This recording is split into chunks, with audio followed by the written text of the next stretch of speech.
we will have the interview with the bride and the groom, and of course we have two beautiful translators with us มีล่ามกิติมศักดิ์คนสวยสองท่านนะคะมากับเราด้วยค่ะพร้อมไหมคะ準備はよろしいでしょうかอินเทอร์วิวしましょうเรามาเริ่มกับคำถามแรกนะคะก่อนอื่นเลยค่ะเรามาถามทั้งสองท่านก่อนว่าเจอกันครั้งแรกที่ไหนนะคะどこで出会いましたか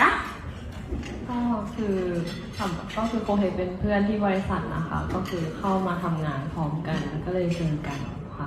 อันนั้นก็เป็นตอนที่เจอครั้งแรกค่ะโคเฮさんは会社の同期ですそこで初めて会ったんですและตอนที่เมื่อเจอกันครั้งแรกแล้วนะคะรู้สึกอย่างไรบ้างในครั้งแรกค่ะ初めて会った時の感動とか印象を教えていただけないでしょうか私が初めて会った外国人の中で一番日本語が上手な人でした